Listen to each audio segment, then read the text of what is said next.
Hey everyone, my name is Jesse McCraw, as Sam outed me, and I am an alcoholic.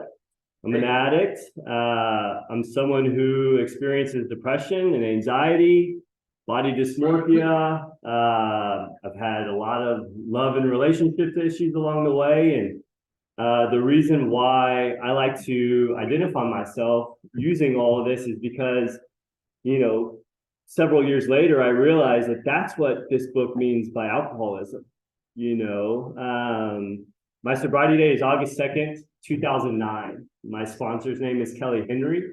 We were members of the Lakeway Serenity Group men's Wednesday night meeting at 8 o'clock. And his sponsor is named Myers Raymer. He was previously Charlie Parker.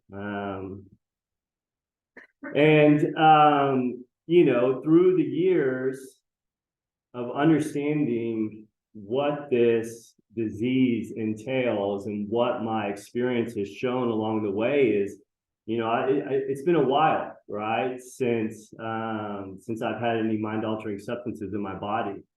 But the disease of alcoholism still is alive and well in my body and in my mind more than anything. And it rears its head in many ways, right? It can look like depression at times. It can look like anxiety. And so I like to share that these days because we can't lose sight once we get sober of what we're up against, right? But yeah, what an honor to be back here. Thank you, Tim, and it's so great to see so many people that I've loved for many years. I've spent many a days in this Mark Houston Hall, right? I've seen a lot of miracles happen in here. This is still a very special place in my heart, and I know to a lot of men and women that have come through here, it's really sacred ground. And I haven't lost sight of that. I haven't lost respect for that one bit.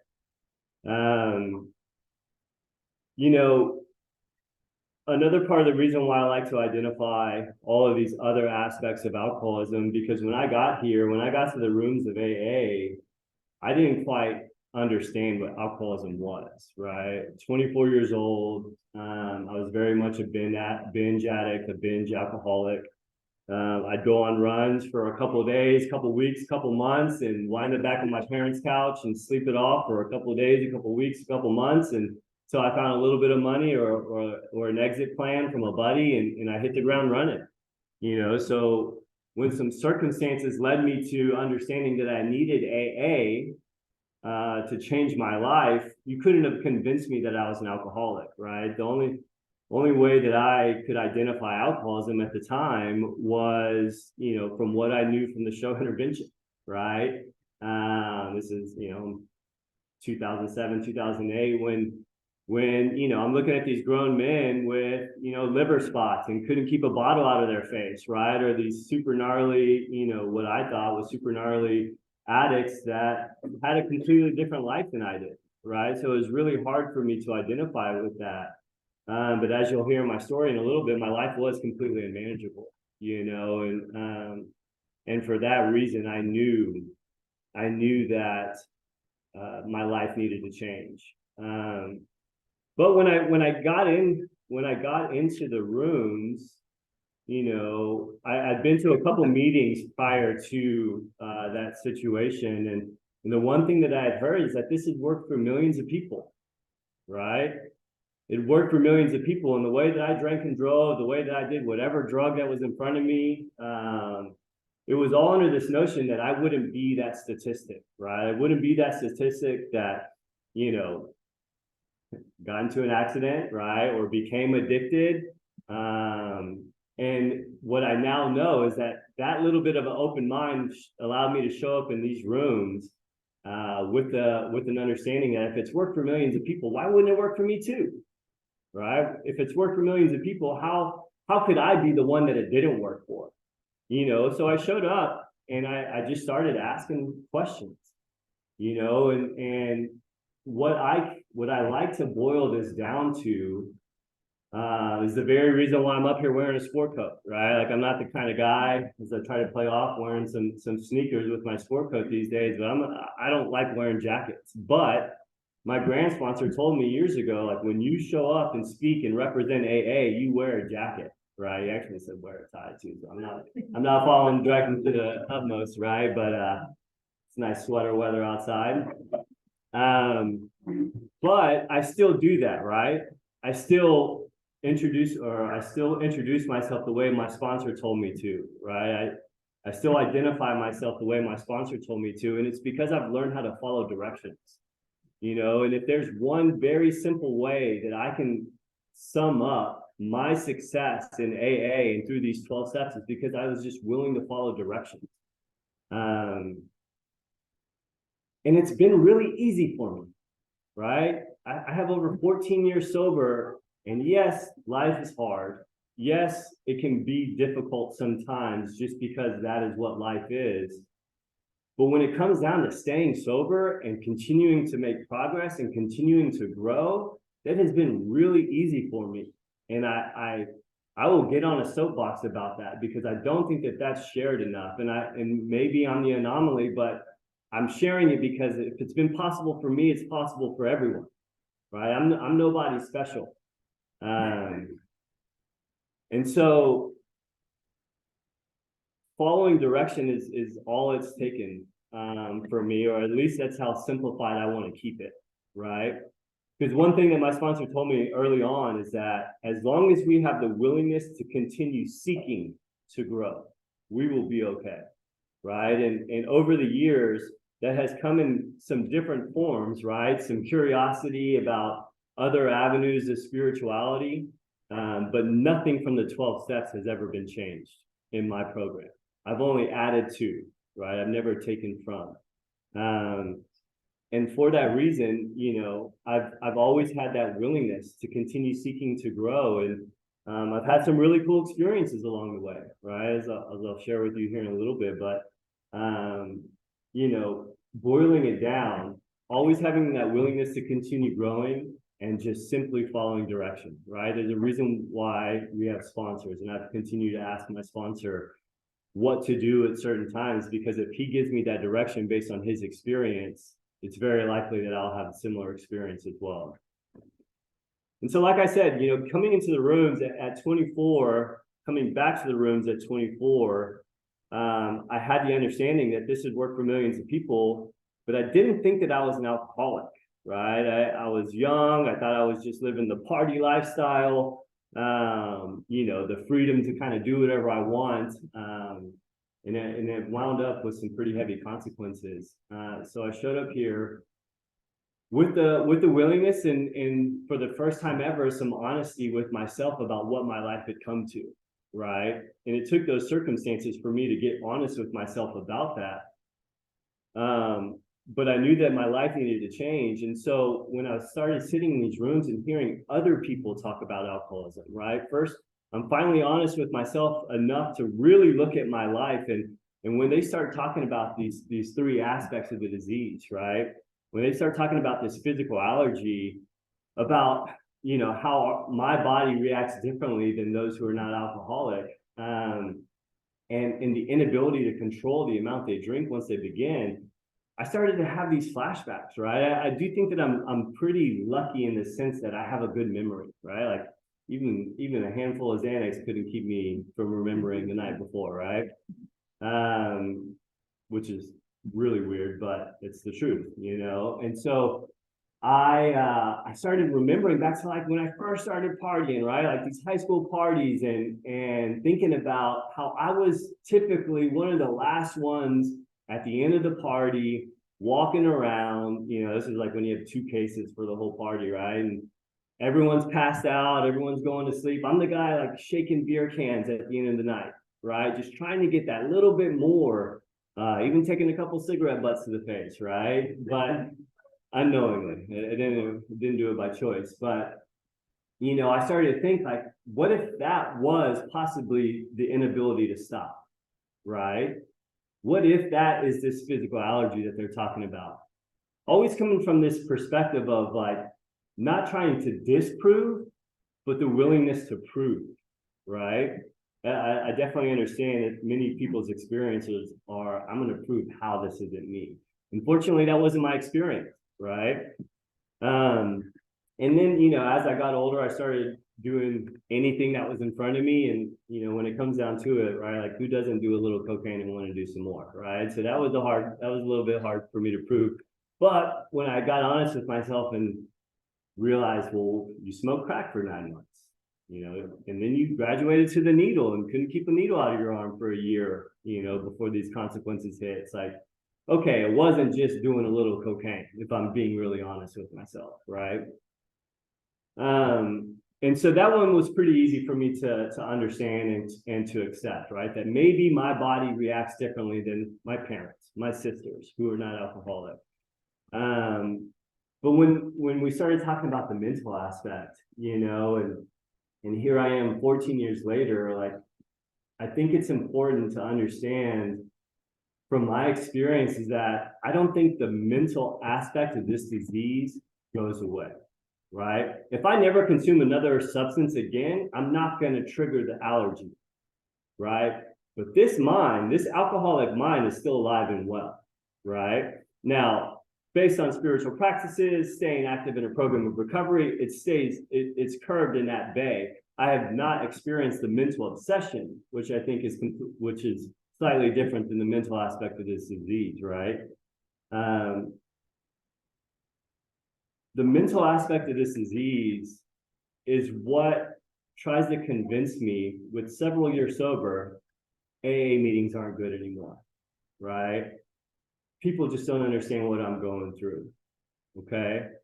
My job sucks. My life sucks, right? That depression piece, because I really have accepted and believed that the mental aspect of this disease is solely trying to just separate me far enough and long enough to where I'm isolated and that mental obsession can come back, to where I feel bad enough where I understand that only drugs or alcohol are going to change the way that I feel, right? That's what the mental aspect does. Tony, legend around here, always used to talk about alcoholism is out there doing push-ups while we're in a meeting. And I think that that's what he's talking about. The mental aspect is no longer just trying to pepper me with drugs and alcohol because it knows that doesn't work anymore, right? I've been sober long enough to where those thoughts are not, they don't have any power. But if it can convince me that my life isn't as good as I want it to be and that people mistreat me, fill in the blank, right? Then maybe it can push me away from you all, my support, my power, far enough to where drugs and alcohol seem like the only solution. But when looking at my experience early on, it talks about, the mental aspect is what tries to convince us that things are going to be different next time, right? So several car wrecks later, oh, maybe I don't mix those pills with alcohol, right?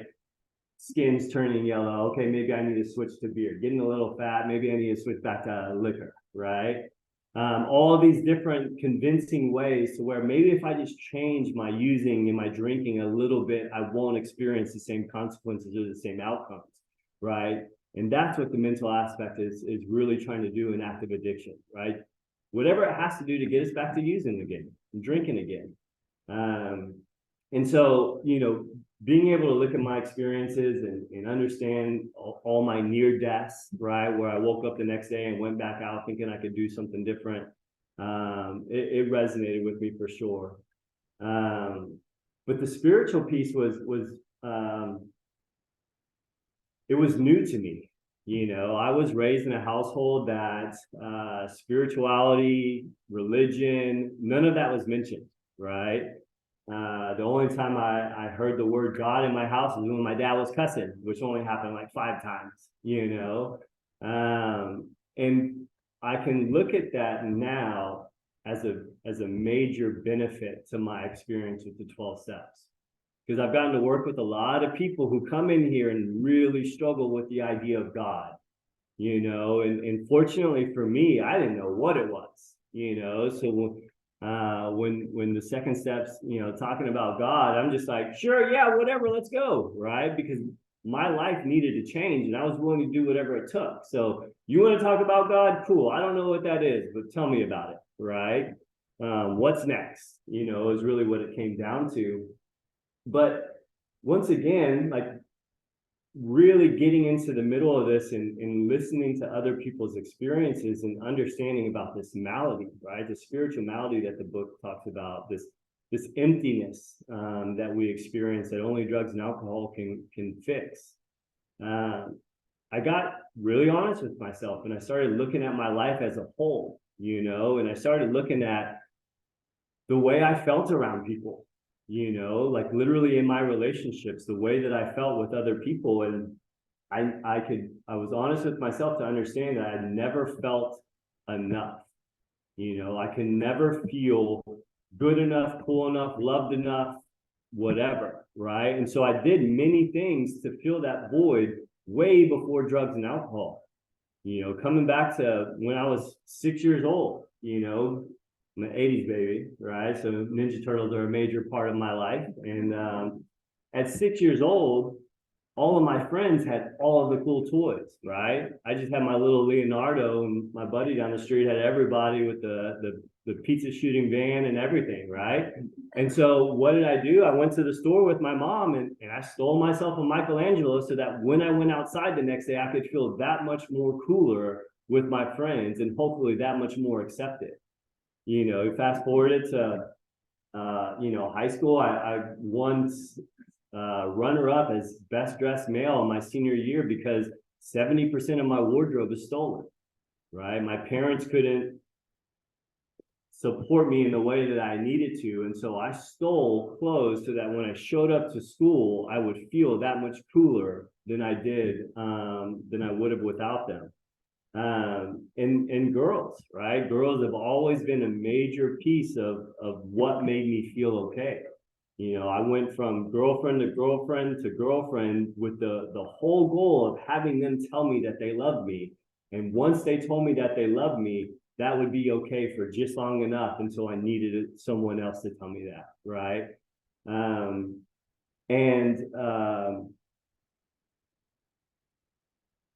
it worked for a while until I found drugs and alcohol, right? And I hurt a lot of people along the way. And then I look at my parents, right, who are not alcoholics, and I look at their life and I compare myself to them in the sense of, they don't have God in their life, right? They don't have to do what I have to do to stay connected. But if I'm being honest with myself, when they wake up every day, these are two of the most caring, honest, patient, loving, kind people ever, right? They are just naturally aligned with the Spirit of God as I understand it. And so when I look at how they participate in life and I realize that I can't do any of that, I realize that, based on what the 12 steps has taught me, there are a number of things that I have to do daily to be able to participate in life in the same way that they do. But, fortunately, before I even knew how to identify it, I had several God experiences in my life before I showed up here, and it took landing in AA to fully understand what those experiences were, whether it was surviving a car accident, or the experiences that began to happen when I began working a program.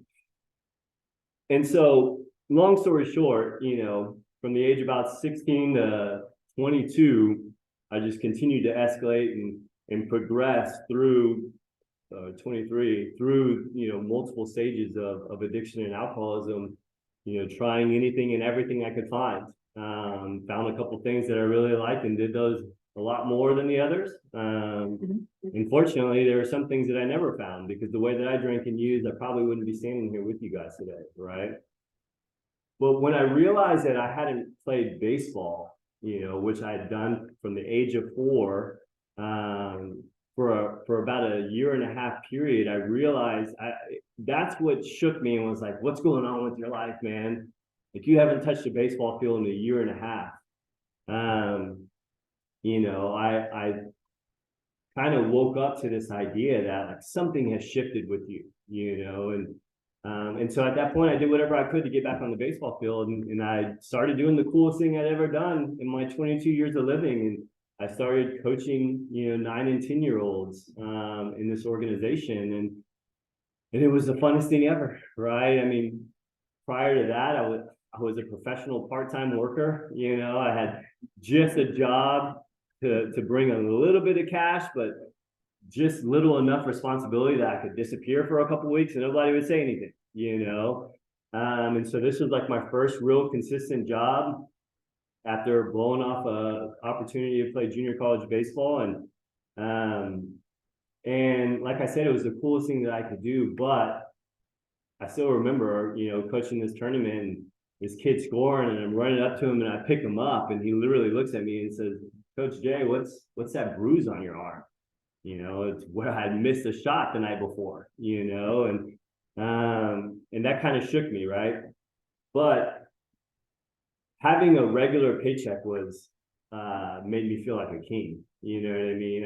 An $800 paycheck at that time for 2 weeks of work was living luxurious, right? And so I had become really good friends with the coach that I was coaching the team with, and it was his birthday, and he was very similar situation as me, right? I didn't have an ID, didn't have a cell phone, which was few and far between for me as well. But because I had become a ninja with where to drink without an ID, I was like, don't even worry about it. And so it was his birthday, so we decided to go drink. And we went to this one bar that I knew didn't card, and we went there, and because I had this pocket full of money, I remember telling the cocktail waitress, I was like, "Hey, look, nothing but top shelf whiskey tonight, right? I'm not drinking Wells tonight." And I said, "And I don't want your little highball glasses, right? I want what you serve the beers in." And so three drinks later, I remember looking up, it was 12:15. My girlfriend had just left the bar, and we started scratching out the lineup for the next day on a napkin, and that's all I remember, right? All I remember is that last conversation with Jake, and I woke up and I was in the hospital. All right, I was in the hospital, my leg was in the air, my parents were walking around my bed, and I had no idea what was going on. And so asking my parents what was going on, my mom, being the don't stress Jesse out mom that she is, it's like, everything's okay, right? Everything's fine. You just got out of surgery. Your leg's going to be okay. Everything's fine. And I was like, but what happened? And she said, well, you were in an accident last night. And I looked at my mom and I said, well, is Jake okay? And she was like, yeah, he's fine. And for whatever, I can still feel it now. For whatever reason, that the thought came over to ask my mom, would you be able to tell me if Jake wasn't okay? And she just lost it, right? So I blacked out about 12:15, about 2:40 that night. In a blackout, I hit a tree, and Jake didn't survive the accident. And so I almost lost my leg in the accident, had to get helicoptered to the hospital. And here I am, post-surgery, realizing that I was responsible for the life of my friends. And to anybody not needing the 12 steps, that would be reason enough to not drink or use anymore, right? Well, after about 5 days in the hospital, I get home, and the very first thing I do is I had a buddy come over, and we started smoking some weed on the porch, right? And my parents are very non-confrontational, and I remember coming in, it was major impact, but I walked into my living room. I have two little sisters, they're all in there watching TV, and my dad just starts grilling me in front of everybody, which was super uncommon. And he's like, "What are you out there doing?"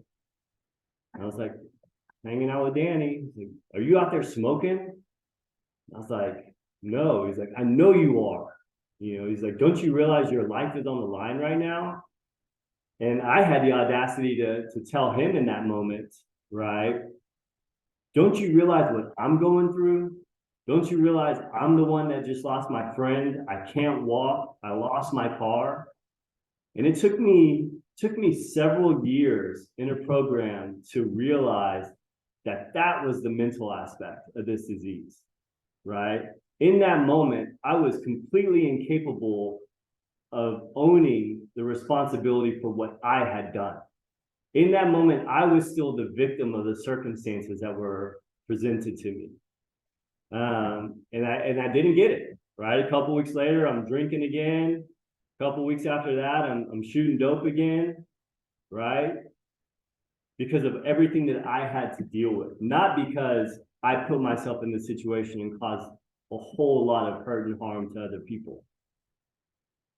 And so after failing a drug test for cocaine on pretrial probation, I get incarcerated. And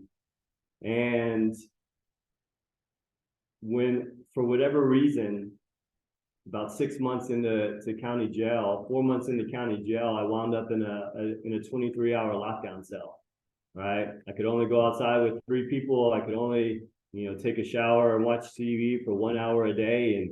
And that's ultimately why I'm here in front of you guys today, right?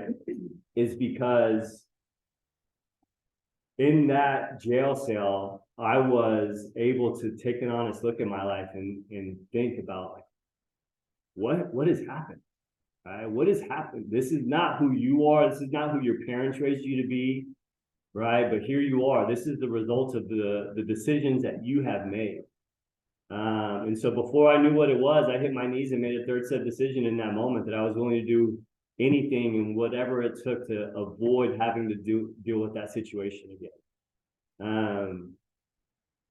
And a couple months later is when I finally made it to prison on a 9-year sentence for intoxicated manslaughter. And so August 2nd, 2009 was the first day I was able to walk into an AA meeting with the willingness to change,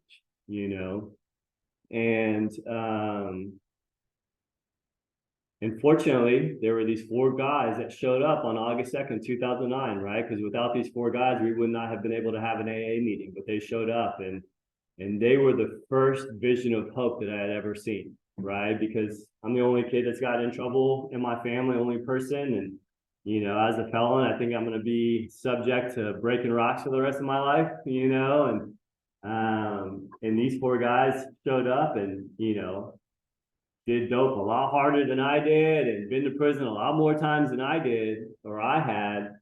And they were happy. They were successful. And they all made this seem very simple, right? It was a sponsor and a couple of his sponsees. And when they opened the meeting, before each one of them shared, they talked about the exact same thing, right? They talked about waking up and hitting their knees and asking God for the opportunity to be sober and to help somebody. When they got off their knees, they read page 86 through 88, sat in some quiet time. After that quiet time, they called their sponsor. They called another AA. They went to a meeting that night. And then when they got home, they hit their knees and thanked God for the ability to be sober and asked that the next day be the same. And I was like, God, if it's that easy, right? And so I was fired up, because they had shown me that there was an opportunity to change. And so when I got back to my dorm, I started waving this big book around, like, someone please tell me about this, and I had the willingness to do whatever it takes, right? And I preface this next experience with that because I was given some crazy direction in prison, right? Because the reality is, I've met thousands of guys in prison and hundreds of them have been to AA meetings. None of them have actually worked the 12 steps, right? And so when I started asking people these questions, the first guy that chaired the meeting that I went to, he's like, yeah, read the first 164. Cool. 2 days later, now what, right? I had a lot of time to read in there. And then my other buddy was like, oh yeah, I've been to some meetings. I think you're supposed to write about everybody that you're angry with. Cool. 8 pages, life story later, how everyone has screwed me over and it's everybody else's fault. Now what? And he literally said, sorry, man, I've just heard people talking about it. I haven't actually done it. But I do fully believe that in that willingness is God's grace, right? I was simply asking for help and following direction, and I was taken care of, right? Whether it's surviving the accident, for whatever reason in that blackout, I put my lap belt on in that car when it was such an old car. I had the 2 separate seatbelts. I put that lap belt on in that car for the first time in the 9 months that I had it, and that was what saved me, right? To, couple months later, when I'm not really getting any clear direction on what to do, and at this point, I find out that I have a pretty familiar face. Everybody thinks that they know me, or all white people look alike, right? I'm standing in line for this class, and this kid, I mean, I'm 24 at the time, he was 20 at the time. He taps me on the shoulder and he says, "Hey, man, do you remember Courtney?" I was like, "God, Courtney. I dated this girl for 2 months in between my junior and senior year. She went to a different school. And I was like, "I think so." And he's like, "Yeah, man, I'm her little brother." And I was like, "Wow, she had a little sister. I don't remember her having a little brother." He's like, "No, I was always in the back room on the computer when you'd come over, but I remember you coming over and hanging out." It's like, "Yeah, man, that's crazy, man." He's like, "Yeah, I see you going to AA meetings. You want to work the 12 steps?" And I was like, "Matter of fact, I do." Right. And so this guy had gotten a 10-year sentence for distribution of ecstasy. And when he was in Bell Valley Jail right here, his dad told him, "I'll bond you out if you get out and work the 12 steps." Right. He had another older sister who was sober in the 12 steps. And so after a couple of days of thinking about it, he told his dad he would. And so he got out, worked the 12 steps, got a year of sobriety before he got his 10-year sentence. And now he's standing behind me and recognizes me, right? And asks me if I want to work the 12 steps. So before I even had a relationship with God was very prominent and prevalent in my life, right? You can't tell me that wasn't a God moment putting Dalton behind me in that line. And so the way that it worked out, Texas prisons are pretty much big warehouses, and they each have 4 dorms in each building. And he was in dorm 3, I was in dorm 4, and we would get 1 hour of rec, 1 hour together on the rec yard. And so he started walking me through the 12 steps, right? He showed me how to properly do a 4-step. And I went into my dorm and I did the first 3 columns, and I came out and I shared it with him, and he showed me how to do a proper 4th column. So I go back into my dorm and I'm working on it that day, and I come back out. It was a Monday morning and he's not there. And so in Texas, they'll just pick you up and move you to a different unit for no reason. And so he had gotten moved, right, from Huntsville down the road. And fast forward to Wednesday night, middle of the night, they wake me up and they ask me if I'm ready to go. I'm like, "Go where?" Right? And they say, "Oh, we're moving you. Bus is waiting on you. You got 20 minutes. And so pack all my stuff up, get on the bus, get motion sickness because it had been a year since I'd been in a vehicle at this point, and get moved about an hour and a half down the road. And these dorms have anywhere between 45 to 62 guys in these dorms. And when I walked into this new dorm, there was like 10 people in this dorm, right? It was empty, but Dalton was one of those 10 people, right? And so this 21-year-old kid came up to me at that time after running and embracing, which may not be prison appropriate, but we were super excited to see each other, right? He comes to me and he tells me, he's like, "Hey man, as long as you and I sit together with the big book of Alcoholics Anonymous, that's a meeting, and I'm going to do that at least 3 times in this dorm, and then we'll go to the meeting on the unit every week too." And I said, "Okay," right? Back to just saying yes and okay and following direction. And so we started sitting there. We sat there and we read the book, and a couple of days later, we got a couple other guys reading the book with us. The next week, I'm telling my story to like 4 guys, right? Sitting at this stainless steel table. And within a couple of weeks, there was 15 of us sitting on a concrete floor in the middle of this, in this prison dorm in the middle of summer with no AC.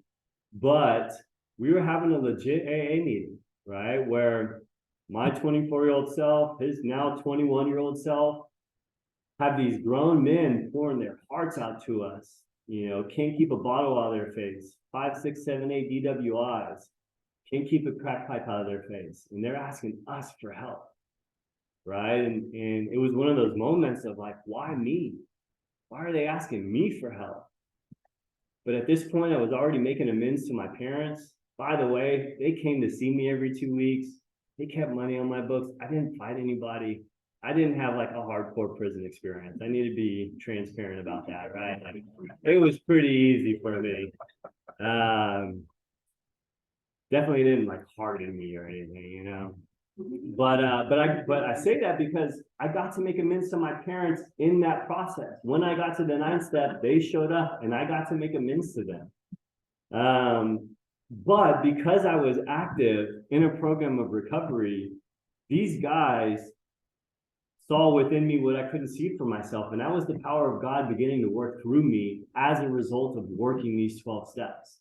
It wasn't anything I chose to do. It wasn't anything I was aware of, or it wasn't anything that I thought I was capable of doing. But when I kept saying yes and okay, I was able to help some people in there. And I got to help quite a few people. And so one day in that dorm, I woke up and I felt happier and more free than I had ever felt in my life. And this is while I'm literally physically incarcerated, literally told when I could go eat, when I could go to the bathroom, when I could take a shower, when I could go outside. But I felt so free and happy that I felt extremely guilty at the same time, because I was still under the notion that I should never forgive myself for what I had done to Jake and his family. But the very next intuitive thought that came to me was, I believe, as a result of the simplest prayer that I could drum up at that time, which is a line from the book that tells us that God wants us to be happy, joyous, and free. So my prayer life at that time was that simple: God, please allow me to be happy, joyous, and free.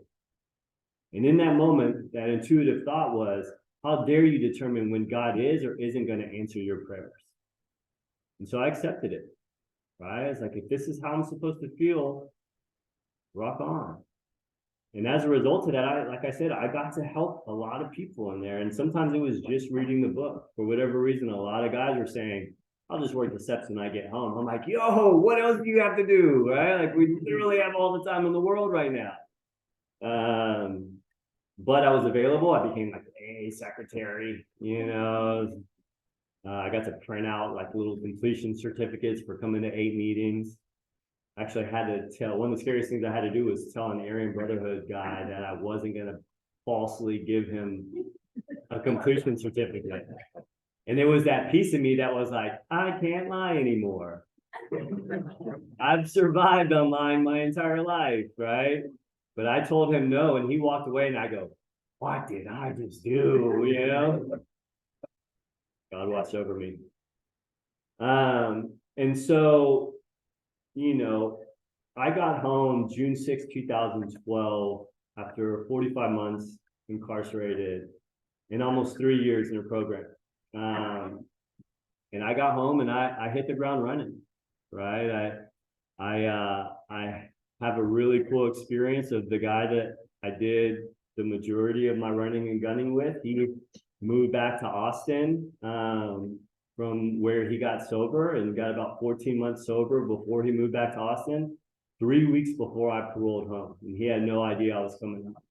And that was a major God experience for me, because this guy that, I've known now for 20 years, and we spent 5 years running the streets together. We've now experienced his whole life of sobriety together, right? And so when I got home and contacted him, he was like, yeah, man, I know these meetings that we can go to. And he goes, well, I probably can't sponsor you. And I was like, yo, I didn't ask you to sponsor me, dude. But that's the kind of guy that he is, right?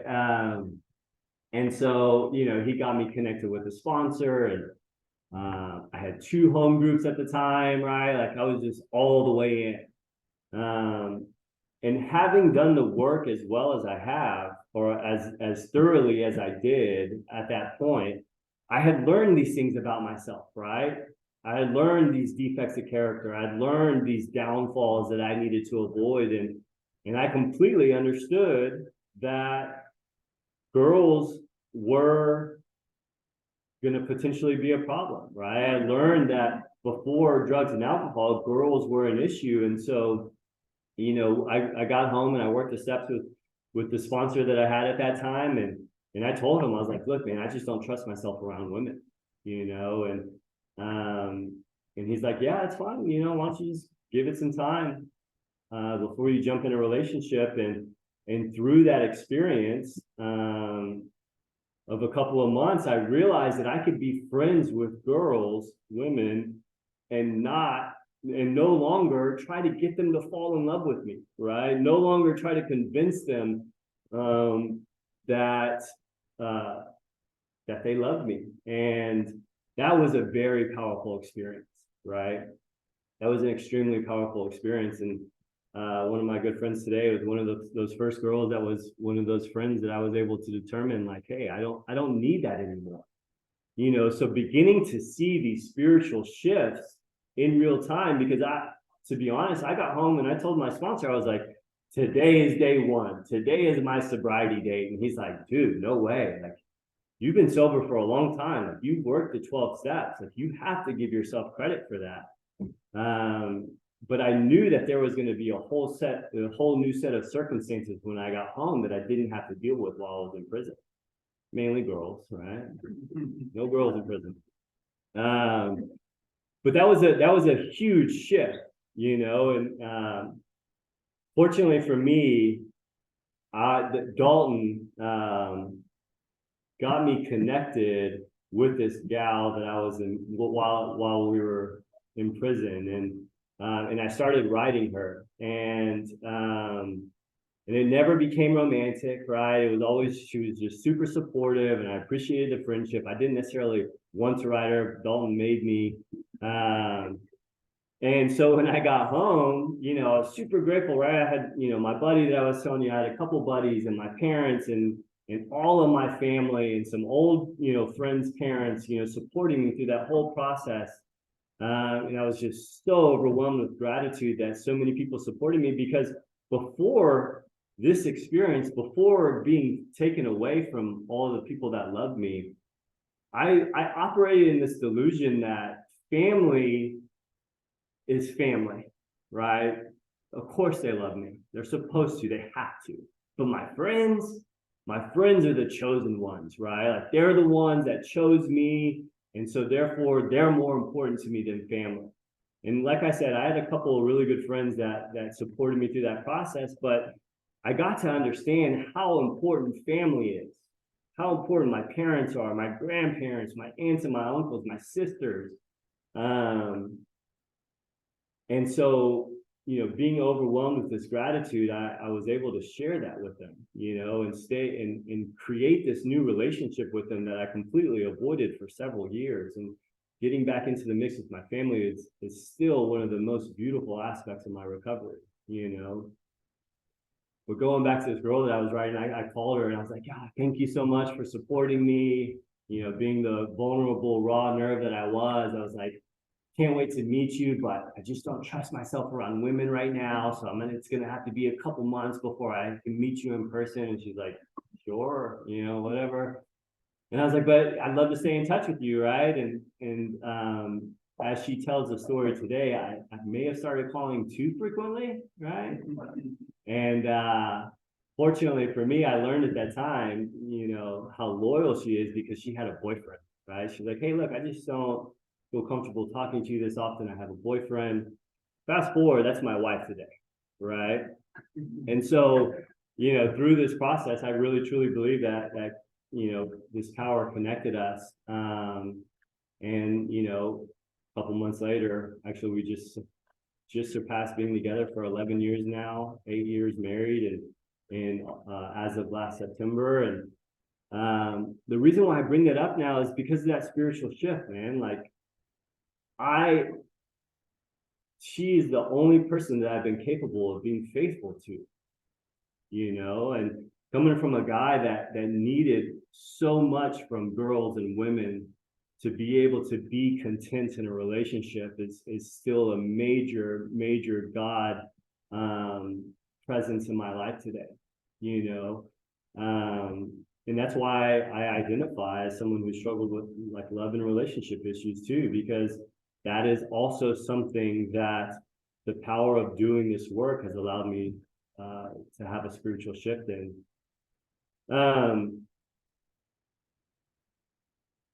I've had some pretty cool experiences along the way, coming from being this part-time employee, I can gladly say that I've been a full-time employee since July 6th of 2012, right? It's gotten to become a very beautiful experience, and one in which I enjoy working. Like, who would have ever thought that, But I've had some really awesome, jobs of a lifetime along the way. And, some really cool doors have opened up, and I truly give credit to the fact that I was just willing to say okay and do what was asked of me. My sponsor told me several years ago, he said, when you show up at work, you're not going to work a job. You have the opportunity to be of service to the people you work for, the people you work with. And when I had that shift of understanding that going to work is just another opportunity to be of service, it's a cakewalk. Jobs suck always, having to wake up and go do something that, you definitely don't want to do every day. But when you can have that, when I had that shift in perspective that these are just people that I get to help, that I have the ability to have enough availability to wake up this morning, take care of myself, and show up with this presence of God so that I can help other people. It's no longer work for me. It's a cool experience that I get to have on a daily basis. A couple of years ago, I had one of the most powerful experiences I've ever had. And I got to make my final amends, right? It was one which I couldn't make literally because the state of Texas told me I couldn't. Where a stipulation of my parole was that I could not be in contact with the victim or the victim's family. And, being this good student that I am now, because I followed directions, I didn't do that. And it was really hard, right? And it was really hard not to reach out to Jake's parents because they were friends, right? Like, Jake and I were hanging out with his mom for hours before we went to the bar that night, right? And they supported me through the legal process. His mom got up in front of the court and said some really amazing things on my behalf, right? So for me to get home and not to be able to communicate with him was really difficult. But when I completed parole in 2017, this major God moment happened, in like 3 days before I completed parole. Jake's dad messaged me on Facebook Messenger, and he just simply said, "Hey man, I see your life and it's a beautiful life." He said, "I'm really glad that you get to keep playing baseball. And by the way, your wife is way too good for you." And so that was the opportunity that I had to message him back, and I said, "Hey, I would love the opportunity to spend some time with you guys," right? And he said, "Breakfast, lunch, or dinner, our doors are always open for you." And so they were living in California at the time, and a couple months later, my wife and I were able to make it out there. And at this point in time, I'd been sober for a couple of years, and I'd made more than a handful of amends, and had taught a lot of guys or shared my experience on how to make amends. And so all that to say, I knew the amends process like the back of my hand, right? I knew what I was supposed to go in there and say. I knew what questions I was supposed to ask. And I completely understood the most important aspect was allowing them to have their space to say what they needed to say, right? And so when I woke up that morning in Fresno, California, it just didn't feel right? There was something that, the accident had happened, 9 years prior, right? It was very clear from what I saw as to what the harm was. And so I picked up the phone and I called my sponsor, right? And I said, "Hey man, I just don't feel like going in there and following this amends process is going to do this justice." And he said, "You're right. You go in there and you shut the hell up and you let them say whatever they have to say," right? And because of that, I went there and I was just present and I was available and we had a great time. We went to lunch and we got ice cream and, we walked around downtown Fresno and when we sat down for dinner, about 45 minutes into it, I'm sitting next to his mom and she looks at me and she starts answering those questions as if she knew exactly what I was supposed to ask, right? I mean, she literally prefaced her statements with, I think you should understand what it was like a couple of weeks before the accident, right?